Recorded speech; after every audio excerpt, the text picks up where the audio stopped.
মালদায় তৃণমূল কাউন্সিলরের স্বামীর সরকারি কলেজের মাঠ দখল ঘিরে আবার নতুন করে বিতর্ক। দখল করা সেই জায়গায় এবারে সরকারি বোর্ড লাগিয়ে দেওয়া নিয়ে ফের বিতর্কে জড়ালেন ইংরেজবাজার পৌরসভার 3 নম্বর ওয়ার্ডের তৃণমূল কাউন্সিলরের স্বামী। আমাদের অনুমতি ছাড়া এভাবে অন্যরা বোর্ড লাগাতে পারে না অভিযোগ তুলে সোচ্চার মালদা টিচার্স ট্রেনিং কলেজের ইনচার্জ কার্তিক চন্দ্র সরকার। একই সঙ্গে মাঠটি জবরদখল মুক্ত করার জন্য সাহায্যের আর্জি জানিয়ে রাজ্যের শিক্ষা ভবন সেই সাথে ইংরেজবাজার থানা পুলিশ সুপার এবং জেলা শাসককে জানানো হয়েছে। উল্লেখ্য, কিছুদিন আগে ইংরেজবাজারের মালঞ্চপল্লী এলাকায় সরকারি শিক্ষক প্রশিক্ষণ কলেজের মাঠের বেশ কিছু অংশ দখল ঘিরে বিতর্কে জড়িয়েছিলেন 3 নম্বর ওয়ার্ডের তৃণমূল কাউন্সিলরের স্বামী সৌভিক মণ্ডল। এবারে সেই জায়গায় সরকারি সাইনবোর্ড লাগানোকে ঘিরে বিতর্ক শুরু হয়েছে। সাইনবোর্ডে লেখা রয়েছে জমির মালিক পশ্চিমবঙ্গ সরকারের টিচার্স ট্রেনিং কলেজ। যদিও নতুন করে এই বিষয়ে কিছু বলতে চাননি 3 নম্বর ওয়ার্ডের তৃণমূল কাউন্সিলরের স্বামী। মালদা টিচার্স ট্রেনিং কলেজের ইনচার্জ কার্তিক চন্দ্র সরকার বললেন, কখনোই সরকারি জমি দখল করা যায় না। বিষয়টি শিক্ষা ভবনে জেলা শাসক ও পুলিশ সুপারকে জানানো হয়েছে।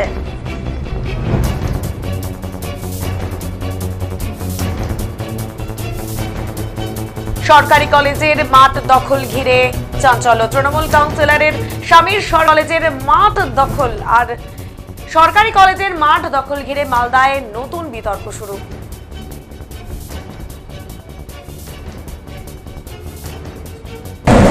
আইসি স্যারকে ফোন করে চিঠি করেছি, তারপরে হচ্ছে গিয়ে তার কপি পাঠিয়েছি। আমরা ডিপিআইকেও চিঠি করেছি, আমাদের বিকাশ ভবনে। ডিএম সাহেবকেও চিঠি করেছি, এখনও পৌঁছায়নি চিঠিটা, এখন বেরোলো। কারণ বৃহস্পতিবার দিন করেছিলাম তো একটু দেরি হয়ে গেছে বলে দিতে পারিনি। আজকে ওটা দিচ্ছে। আর এসপি সাহেব মূলত চিঠিতে কি উল্লেখ করেছেন আপনারা? চিঠিতে উল্লেখ করেছি এডিট করার জন্য। বলছিলাম ওইটা যে ঘেরা আছে সেটার বিরুদ্ধে ব্যবস্থা, ওটা যে ঘেরা চলতো ওটাকে এডিট করার জন্য বলেছি চিঠিতে, ব্যবস্থা নিতে পেরেছি। ওটা খুলার ব্যবস্থা, হ্যাঁ, এডিট করার জন্য। মানে বলছি সরকারি বোর্ড তো একজন কাউন্সিলর বা তুমি লাগাতে পারেন না। না, কে লাগিয়েছে সাহেব? উনি রিকোয়েস্ট করেছেন আমাকে যে স্যার আপনি চিন্তা করবেন না, আমি দখল করবো না, আমি আপনাদের নামে আমি বোর্ড লাগাই। ওটা কি পায়ে লাগাতে? ওটা আমি লাগাতাম, সে তো লাগিয়েছি। এখন আমি লাগাতাম আমাদের এই বছরে, গত বছরে দুটো বোর্ড আমাদের কলেজে লাগিয়েছি, এই বছরে লাগাতাম। কিন্তু কি লাগাবেন এখনো বোর্ড নতুন? হ্যাঁ, নতুন বোর্ড লাগাবো। যদি ওনারা তুলে দেন তাহলে আমরা লাগিয়ে দিই। তো এখন বোর্ডটা কে লাগিয়েছে স্যার? এখন ওনারাই লাগিয়েছে। ওনারা তো পারেন না লাগাতে। না না না, হ্যাঁ আমাদের নামে লাগিয়েছে, কিন্তু ওনারা লাগিয়েছে। ওটা কি ওই বোর্ডটা কি খুলিয়ে নতুনভাবে লাগাবো আপনারা? সেটাও খুলুক না খুলুক, আমাকে নতুন করেই লাগাবো। আমি লাগাবো, পরে লাগাবো। তৃণমূলের নেতা জনপ্রতিনিধিদের এটা একটা স্বভাবে পরিণত হয়েছে যে সরকারি জায়গা দখল করা, মানুষের জায়গা দখল করা, এগুলো একদম স্বভাবে পরিণত হয়ে গেছে।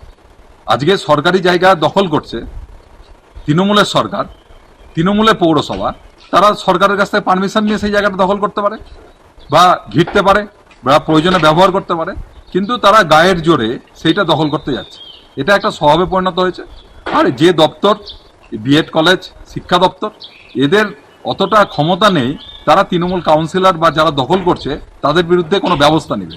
মুখে বড় বড় কথা মমতা ব্যানার্জি যতই বলুক, কিন্তু বাস্তবে নিচের তলায় তৃণমূলের নেতাকর্মীরা কিন্তু দুর্নীতি, করাপশনের সঙ্গে যেভাবে যুক্ত আছে এবং তারা বিভিন্ন অনৈতিক কাজ এইভাবে করেই যাবে। তৃণমূলের নেতা জনপ্রতিনিধিদের তৃণমূল কংগ্রেসের মালদা জেলার সহসভাপতি শুভময় বসু বললেন, এই জায়গাটা দীর্ঘদিন ধরেই নোংরা অবস্থায় পড়ে রয়েছে। এলাকাবাসীর দাবির মতো এই জায়গা পরিষ্কার করা হচ্ছে। দখল করার উদ্দেশ্য আছে কিনা সেটা আমার জানা নেই। পৌরসভার প্রতিনিধি হিসেবে প্রত্যেককেই কাজ করতে হয়, সেই জন্য এই এলাকা পৌরসভার পরিষ্কারের কাজ করা হচ্ছে।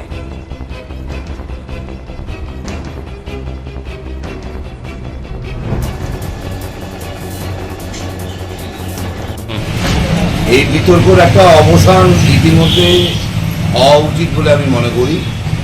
প্রথম কথা, জায়গাটি যে রাজ্য সরকারের শিক্ষাদের এটা আমরা জানি, পাশাপাশি এটাও জানি যে সেই জায়গায় সাপ, জঙ্গল এবং অসামাজিক আড্ডাও হচ্ছিল, কারণ জায়গাটা কভার ছিল না। ইতিমধ্যেই এলাকাবাসীর দাবি মেনে ইংরেজবাজার পৌরসভা সেখানে একটা হাইমাস টাওয়ারও করেছে। পাশাপাশি এলাকা মানুষের কিছু দাবি থাকে, সেই দাবিগুলো অনুযায়ী কাউন্সিলরদের কিছু কিছু কাজ করতে হয়। তো সেই জায়গা অনুযায়ী জায়গাটা উনি প্রোটেক্ট করেছেন, তার অন্য কোনো উদ্দেশ্য ছিল বলে আমাদের জানা নেই। জায়গাটা ছিল যে সেই জায়গা প্রোটেক্ট জায়গায় গিয়ে মানুষ খেলবে। যদি কোনো টেকনিক্যালি ভুল হয়ে থাকে সেটা আমরা শুধরে নেব, কিন্তু বিজেপির এই সব জায়গায় যেসব অভিযোগ করছেন, বিজেপি সারা ভারতবর্ষ জুড়েই জায়গা, সরকারি জায়গা বিদেশি বেনিফিটের নামে বেসরকারি হাতে বেচে দিচ্ছে। সে আবার এত বড় বড় কথা বলে। সুতরাং আমাদের উদ্দেশ্যটা পরিষ্কার আছে যে আমরা ওই জায়গাটা ফ্রেশ অ্যান্ড ফেয়ার চাই। প্রসেস ভুল হতে পারে, সেটা আমরা ঠিক করে নেব ডিপার্টমেন্ট টু ডিপার্টমেন্ট কথা বলে। পৌরসভার চেয়ারম্যান নিশ্চয়ই আমাদের ডিএম সাহেবের সঙ্গে কথা বলে বিষয়টা ঠিক করে নেবেন। কিন্তু আমাদের লোকাল কাউন্সিলরের মনীষা সাহা মণ্ডলের কোনো অসৎ উদ্দেশ্য ছিল না। এলাকাবাসীর দাবি মেনে কিন্তু তিনি সেই জায়গাটাকে পরিষ্কার পরিচ্ছন্ন করেছিলেন আর কিছুটা কভার করেছিলেন।